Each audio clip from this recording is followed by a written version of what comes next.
Hi friend, स्वागत है आपका हमारे यूट्यूब चैनल केमिस्ट्री क्लासेस में। आज हम आपको रसायन विज्ञान के लेसन 1 का लेक्चर 7 पढ़ाएंगे, जिसमें लेसन का नाम है विलयन, जिसे इंग्लिश में कहते हैं सॉल्यूशन।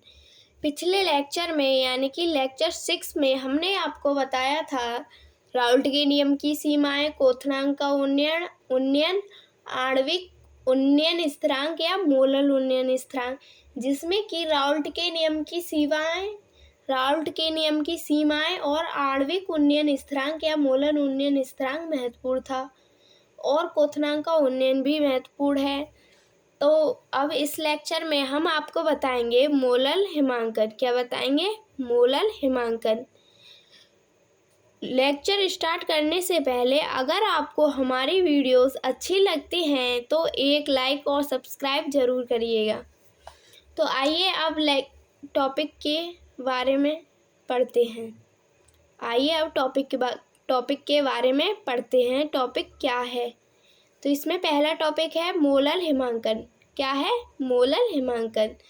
तो मोलल हिमांकन की परिभाषा है, जब किसी विलेय का 1 ग्राम अणु, जो विलेय है उसका 1 ग्राम अणु विलायक के 1000 ग्राम में मिलाने पर उसके हिमांक में जो कमी या अवनमन होता है, इसे अवनमन स्थिरांक कहते हैं। इसे किससे दर्शाते हैं? KF से दर्शाते हैं।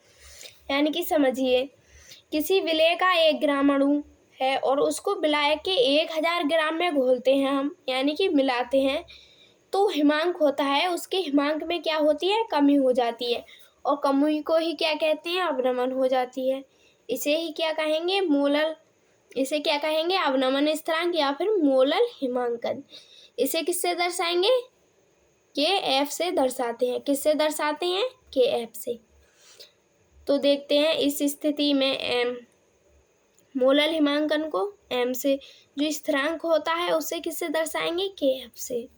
तो M बराबर 1000 किसके अणु है? ये विलायक के, गुणा KF, ये क्या आ गया? स्थिरांक, गुणा W, ये किसके हैं? विलेय का 1 ग्राम अणु। विलेय को किससे दर्शाते हैं? स्मॉल w से।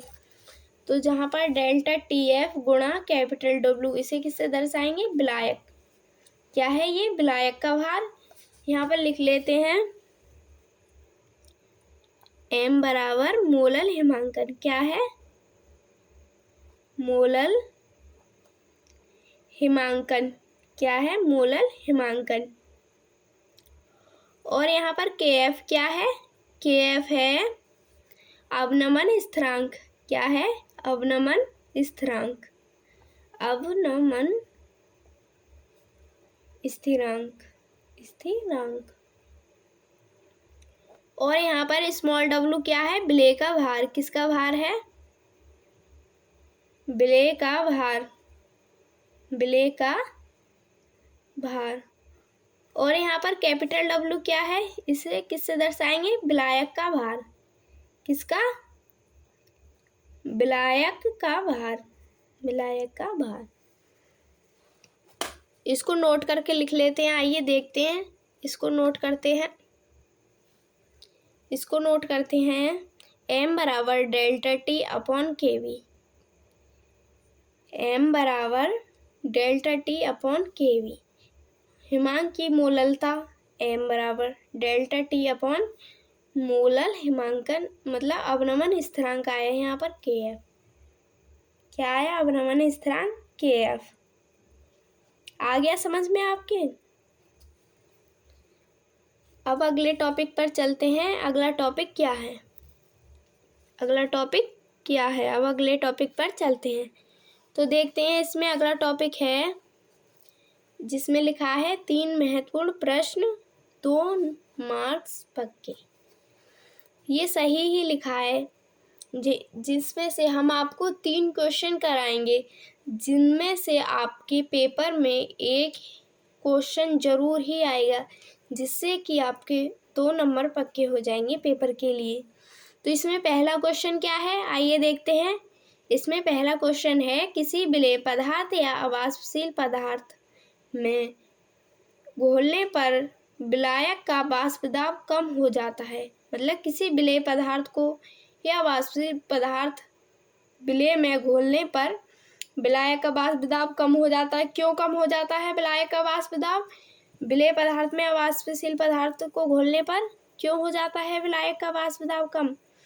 तो आइए देखते हैं इसका आंसर क्या है। इसका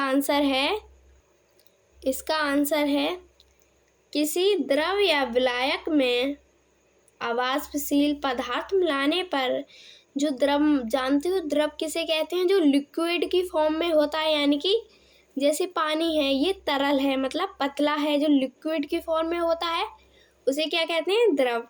किसी द्रव या विलायक में अवाष्पशील मैंने आपको बताया था, जो कि वाष्प बनकर निकल जाता है, मतलब वायुमंडल में घुल जाता है वाष्प बनकर, उसे कहेंगे अवाष्पशील पदार्थ। मिलाने पर जो पदार्थ होते हैं अवाष्पशील, मिलाने पर द्रवों के अणुओं की प्रवृत्ति, जो द्रव के अणु होते हैं, मतलब लिक्विड के मॉलिक्यूल्स जो होते हैं, उनकी प्रवृत्ति घट जाती है, क्योंकि विलेय पदार्थ द्रव के अणुओं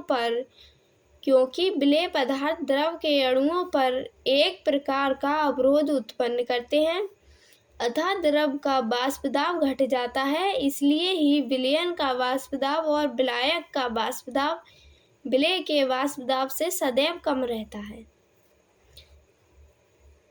इसको जानते हैं, यानी कि द्रव या विलायक में अवाष्पशील पदार्थ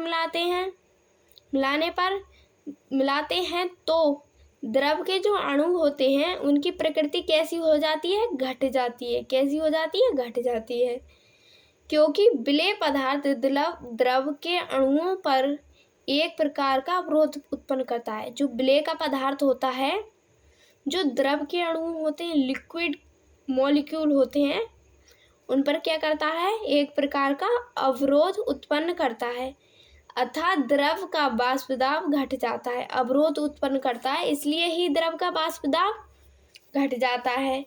इसलिए ही विलयन का वाष्प दाब और विलायक का वाष्प दाब सदैव विलयन का वाष्प दाब और विलायक का वाष्प दाब विलेय के वाष्प दाब से सदैव कम रहता है। किसके वाष्प दाब से सदैव कम रहता है? विलेय के वाष्प दाब से। आइए देखते हैं अगला क्वेश्चन क्या है। क्वेश्चन नंबर 2, दूसरा क्वेश्चन है, किसी द्रव में अवाष्पशील पदार्थ मिलाने पर उसके हिमांक में अवनमन हो जाता है। क्यों हो जाता है उसके हिमांक में अवनमन? किसी द्रव में अवाष्पशील पदार्थ मिलाते हैं तो उसके हिमांक में अवनमन क्यों हो जाता है? ये क्वेश्चन करके आ सकता है ऐसे लिखकर पेपर में। तो देखते हैं क्यों हो जाता है। जब किसी विलायक में कोई अवाष्पशील मतलब जो वाष्प बनकर उड़ जाता है उसे कहेंगे वाष्पशील। जो वाष्प बनने में मतलब सरलतम नहीं होता है, मतलब कठिनाई से वाष्प बनती है, उसे क्या कहेंगे? अवाष्पशील। क्या कहेंगे? अवाष्पशील पदार्थ मिलाते हैं तो उसके वाष्प दाब में कमी आ जाती है। किसके? विलायक के वाष्प दाब में कमी आ जाती है, जिसके कारण उस विलायक की द्रव एवं ठोस अवस्थाओं का वाष्प दाब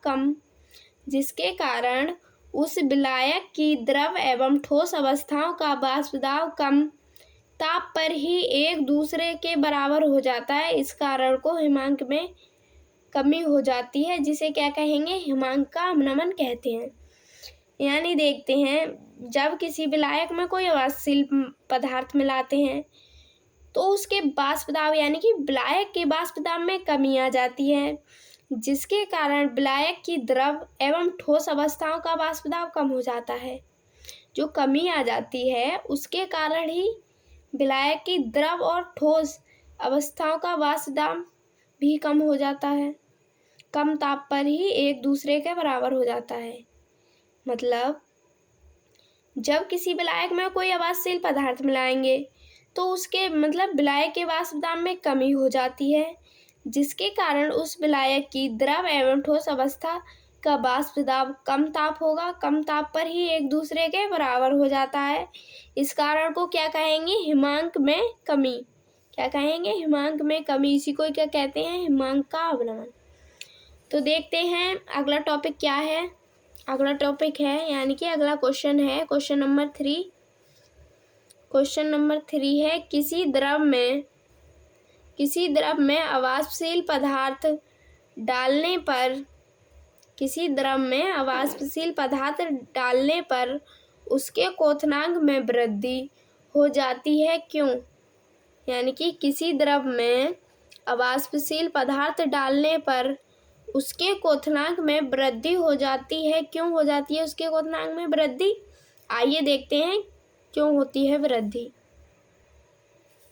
तो इसका उत्तर है किसी द्रव का क्वथनांक वह ताप है जिस पर उसका वाष्प दाब वायुमंडलीय दाब के बराबर होता है। किसी अवाष्पशील पदार्थ को द्रव में घोलने पर प्राप्त विलयन का वाष्प दाब कम हो जाता है, अतः विलयन का वाष्प दाब अब इसको आगे भी लिखा हुआ है, इसके आगे है, देखते हैं, इसके आगे है वायुमंडलीय दाब के बराबर लाने के लिए अधिक ताप की आवश्यकता होती है, जिससे विलयन के क्वथनांक में वृद्धि हो जाती है। क्या हो जाती है? वृद्धि। तो समझिए किससे कारण हो जाती है विलयन के क्वथनांक में वृद्धि, देखते हैं।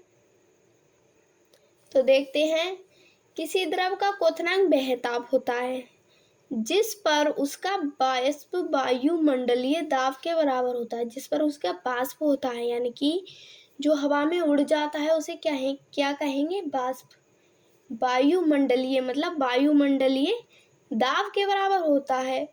किसके बराबर होता है? जो वायु होती है ना, पूरे वातावरण में जो वायु घूमी होती है उसे क्या कहते हैं? वायुमंडलीय दाब के बराबर होता है। किसी अवाष्पशील पदार्थ को द्रव में घोलने पर तभी एक अवाष्पशील पदार्थ जो कि वाष्प के रूप में घुलने से कठिनाई मतलब वाष्प के रूप में कठिनाई से परिवर्तन होता है, जिसका वाष्प के रूप में कठिनाई से परिवर्तन होता है उसे क्या कहेंगे? अवाष्पशील। तो देखते हैं बराबर होता है किसी अवाष्पशील पदार्थ को द्रव में घोलने पर, मतलब कोई अवाष्पशील पदार्थ है उसको द्रव में घोलने पर जो विलयन प्राप्त होता है, यानी कि जो विलयन प्राप्त होता है अथवा विलयन का वाष्प दाब मतलब प्राप्त होता है, तो विलयन का वाष्प दाब कम हो जाता है। इसके क्या हो जाएगा? ये विलयन मानो ये प्राप्त हुआ, इसका वाष्प दाब क्या हुआ? कम। वाष्प दाब कैसा हो जाता है? कम हो जाता है। अतः विलयन का वाष्प दाब, इसका वाष्प दाब यानी कि विलयन का वाष्प दाब वायुमंडलीय दाब के बराबर लाने के लिए, जो वायुमंडलीय दाब होता है उससे तो कम हो जाता है, और वायुमंडलीय दाब के बराबर लाने के लिए अधिक ताप की आवश्यकता होती है। किसकी आवश्यकता होती है? अधिक ताप की आवश्यकता होती है, जिससे विलयन के क्वथनांक में वृद्धि हो जाती है। वायुमंडलीय दाब के बराबर लाने के लिए किसकी आवश्यकता होती है? अधिक ताप की। तो वो ला नहीं पाते हम, तो जिसके कारण क्या होता है? विलयन के क्वथनांक में वृद्धि हो जाती है। इसके विलयन के क्वथनांक में वृद्धि क्या हो जाती है? वृद्धि हो जाती है। अगर आपको यह वीडियो अच्छा लगे तो एक लाइक और सब्सक्राइब जरूर कर देना। Thank you.